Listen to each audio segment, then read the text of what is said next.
Salut, c'est Blouson et aujourd'hui on va parler des 5 facteurs de croissance musculaire, donc les 5 pourquoi tes muscles deviennent massifs et tug. Oh chic, on va encore se fendre la poire. Alors moi j'aime bien aborder les sujets scientifiques de manière un petit peu joviale, festive et surtout simplifiée. Donc, ami au QI de haricots secs, ne t'en fais pas, cette vidéo est aussi faite pour toi.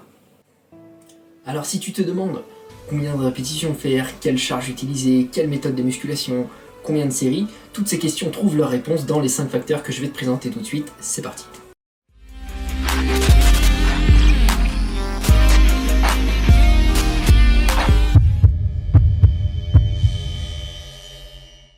Ok, alors le premier facteur qui va faire péter ton muscle, c'est le temps sous tension. Ça correspond à la durée pendant laquelle ton muscle est dans l'effort. En fait, c'est le nombre de séries conjugué à ta vitesse d'exécution. C'est ça. Et ouais mec, souvent on se demande combien de répétitions il faut faire pour plutôt du volume, plutôt de la force, plutôt d'autres choses. Mais en vérité, le nombre de répétitions, ton muscle, il s'en badigeonne le fion avec le pinceau de l'indifférence. Lui, tout ce qui l'intéresse, c'est la durée de l'effort, il est incapable de compter un nombre de répétitions. Donc pour prendre du volume, on recommande un effort d'une durée de 30 à 60 secondes, ce qui correspond généralement à une série de 10 à 15 répétitions en tempo normal, donc en tempo de 1-2 à peu près, ce qui correspond à 1 seconde de contraction, 2 secondes de relâchement. Donc tu l'as compris, ce facteur de croissance musculaire, il va te permettre de déterminer combien de répétitions faire pour chaque série selon ton objectif. Ensuite, le second facteur, ça va être la tension d'étirement.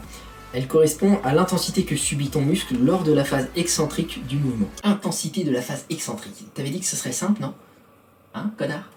Ok, en gros, ça correspond à la phase pendant laquelle la charge redescend, pendant que tu résistes à la charge. Par exemple, au biceps curl, c'est quand tu redescends comme ça. C'est la phase négative.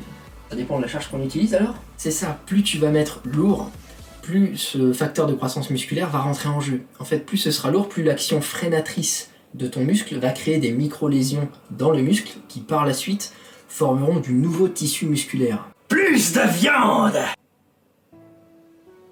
Le troisième facteur musculaire, ça va être la tension de contraction. Là encore, c'est une affaire d'intensité de l'effort fourni par le muscle, donc de charge lourde, mais cette fois pendant la phase concentrique du mouvement. Phase concentrique?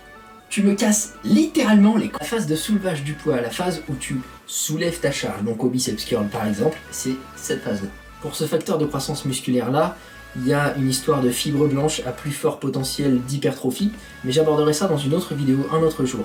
Ce qu'il faut retenir aujourd'hui, c'est que là encore, il va falloir utiliser des charges conséquentes, des charges assez lourdes pour maximiser l'hypertrophie. Ensuite, le quatrième facteur de croissance musculaire, ça va être la réaction hormonale de ton corps. Quand tu t'entraînes, ton corps va réagir et va envoyer des hormones pour réparer les dégâts causés par ton entraînement.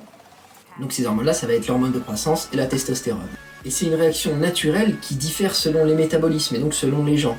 Et qui diffère aussi selon la qualité de ton entraînement. Donc je suis niqué si mon métabolisme c'est de la merde. Dans le mille mon pote, celui-là tu n'y peux rien. Tout ce que je te souhaite c'est que la nature ait été gentille avec toi et que tu aies un bon métabolisme. Toi, tout ce que tu peux faire c'est d'avoir un entraînement intense, un entraînement de qualité. Ça aura pour conséquence d'enclencher une bonne réaction hormonale, mais même cette bonne réaction hormonale, elle dépendra de ta génétique, de ton métabolisme, et ça, tu vois ça avec tes parents. Le cinquième et dernier facteur, ça va être la congestion. C'est ce qui fait que nos muscles sont tout gonflés à la fin de la séance de sport. C'est le truc qui te rend superbement thug, diantre. Alors la congestion, elle n'est pas utile dans le sens où elle ne doit pas être le but recherché de ta séance, parce que sinon il suffirait de faire des séries de 300 avec un poids très léger, ça ferait de la congestion. Mais disons qu'elle va être la conséquence d'une séance intense, d'une séance bien réussie et bien complète.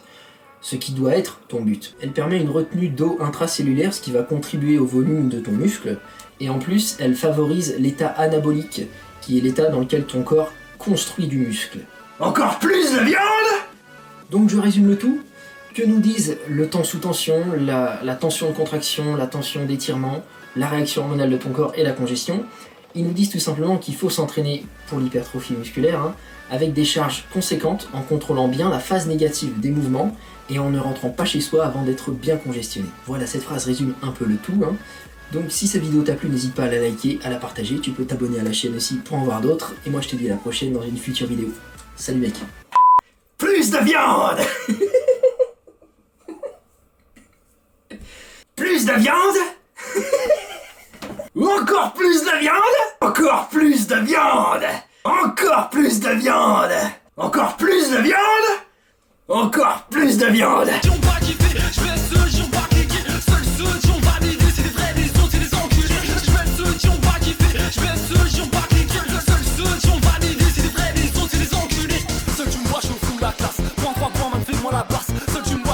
la guerre, c'est un chien d'adverse, alors nique ta